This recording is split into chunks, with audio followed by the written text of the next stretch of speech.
tardes. Para mí también es un placer y un honor estar acá en FOPEA. Yo también, como no, soy docente universitario, somos abogados, compartimos esa desgracia. Claro. Y bueno, hace años que venimos trabajando sobre la necesidad de una ley de medios. Yo coincido con lo que dice Enoch, solo tengo un temor a esto, y es si la ley no se aplica o la ley quedó antigua y tenemos que volver a discutir todo de vuelta, estamos en un problema, no porque no venga la convergencia y haya que atenderla, sino porque también puede servir como excusa a aquellos que hace 29 años no quieren que haya una ley y entonces, porque ahora quedó efectivamente vieja, otra vez no la vamos a aplicar. Igual algunos otros autores creen, todavía consideran, que parte del poder se dirime en los medios de comunicación. Entonces, yo siguiendo a un economista egipcio de ideología marxista, Samir Amin dice, para diferenciar los grandes centros de poder de las periferias hay que analizar 5 monopolios.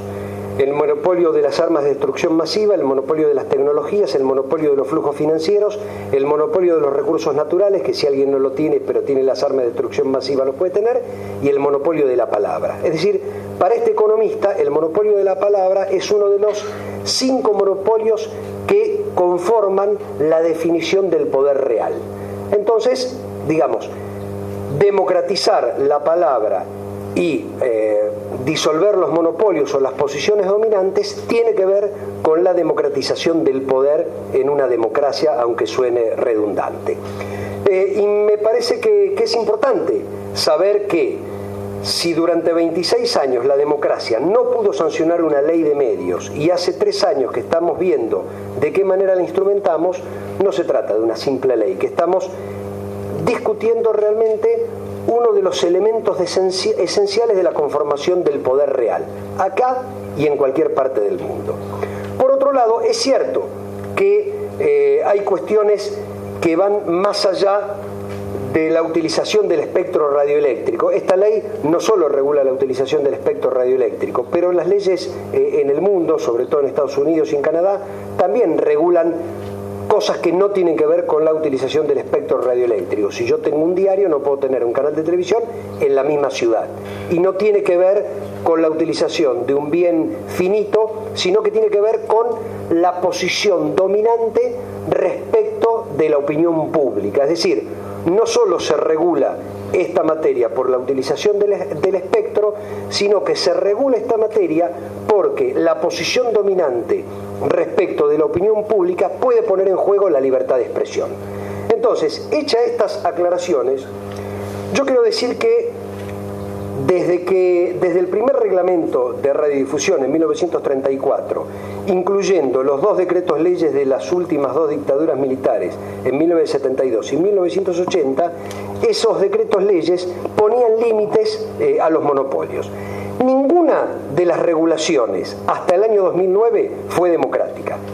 Ni el decreto del 34, ni la ley del segundo peronismo de 1953, ni el decreto reglamentario del 54, ni el decreto de la Revolución Libertadora del 57. Es decir, desde 1934 hasta el año 2009, todas las leyes o decretos intentaron controlar los contenidos. Absolutamente todas. Desde mi punto de vista, y por una cuestión de espacio, no voy a mencionar qué decían cada uno de esos artículos que controlaban los contenidos. Esta ley se basa en el artículo 13 del Pacto de San José de Costa Rica, dar, buscar y difundir información. Y por primera vez tenemos una ley que, independientemente de que ha quedado antigua respecto de las nuevas tecnologías, considera la comunicación como un derecho humano básico. Y reimplanta cláusulas antimonopólicas, digo reimplanta porque siempre estuvieron, reimplanta cláusulas antimonopólicas como para poner un límite a la posición dominante para que no esté en juego la libertad de expresión. Después podemos discutir si el 35% es lo correcto, si tendría que haber sido el 40, el 42 o el 38. Digo, la discusión básica es si debía o no debía haber nuevamente cláusulas antimonopólicas o límites a la cantidad de medios que se podía tener. Ahora bien, ¿Por qué digo que esto es una lucha por el poder en el mejor sentido de la palabra? Bueno, porque es una de las construcciones esenciales, según Samir Amin, de la conformación del poder central, pero también tiene que ver con la influencia que todavía mantiene los medios tradicionales en el manejo de la opinión pública. Según el último libro de Mastrini y Becerra, Clarín, O Globo, Televisa y Cisneros controlan el 60% de las audiencias y el 60% de la pauta publicitaria. Digo, esto no es ni bueno ni malo, es un dato que recoge el libro de hace año y medio, Los dueños de la palabra, de Becerra y Mastrini. Es cierto también que en las nuevas generaciones esto va cambiando y por suerte Internet puede ser una herramienta de circulación de la información y de la libertad de expresión, pero también puede no serlo por las barreras tecnológicas o por los modos de navegación, por cuestiones económicas, etcétera, etcétera. Pero digamos, puede ser una herramienta. Y en este puede ser, interviene la política. Hay un libro que compiló Denis de Moraes, que se llama Mutaciones de lo Visible, y que son 6 artículos, uno de ellos de Denis de Moraes, otro de Martín Becerra, otro de Jesús Martín Barbero, otro de García Canclini, donde analizan todo el nuevo fenómeno de la comunicación en la era digital. Y yo rescato algo de Jesús Martín Barbero, que dice, en América Latina volvió la política. Es decir, la cuestión tecnológica no es neutra, puede ser una herramienta de inclusión o puede ser una herramienta de exclusión. Uno puede estar excluido de los alcances de la nueva tecnología o, si tiene el acceso a la tecnología, también puede estar excluido de determinados contenidos. Entonces, para mí es un factor fundamental el regreso de la política como mediador de conflictos para poner democracia dentro de los medios de comunicación. ¿Qué significa democracia? El cumplimiento de los pactos internacionales que Argentina ha suscrito, como la Convención Americana de Derechos Humanos. Digo, parto de esa base, no de otra, donde sigue estando prohibido meterse en contenido salvo el horario de protección al menor. Entonces, ¿qué pasó en la Argentina entre la ley de la dictadura y la ley de la democracia? Tuvimos innumerable cantidad de modificaciones de la ley de la dictadura de 1980 en favor de los grupos, que permitieron entre 1989 y 1999 conformar grupos multimedias altamente concentrados. Ya no eran solamente grupos de crecimiento horizontal o vertical, sino que fueron grupos de crecimiento conglomeral. Para que esto se entienda bien, antes se podían tener hasta 4 licencias de radiodifusión, al final de la década se podían tener 24 licencias de radiodifusión, ningún límite en el cable porque seguía siendo un servicio complementario, pero además ya no se requería ser radiodifusor para tener radiodifusión, se podía ser banquero, comerciante, etcétera, etcétera. Es decir, que las empresas de medios no fueron grandes empresas de medios al cabo de una década, sino que fueron grandes empresas que además se dedicaban a los medios. Este fenómeno, que no solo se dio en la Argentina, se dio en el mundo, tiene que ver con la globalización.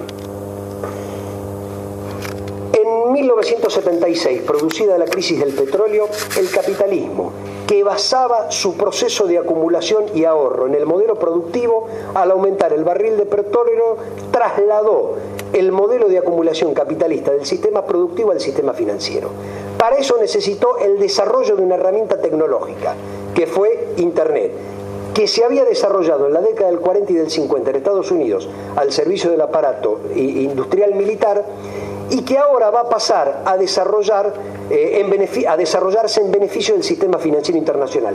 Nosotros recién pudimos empezar a usar Internet, los humanos, a partir del 94, en un Internet que hoy nos parecería la diligencia. Sin embargo, en el 80 quedó conformado un entramado infocomunicacional para conectar todas las bolsas del mundo online.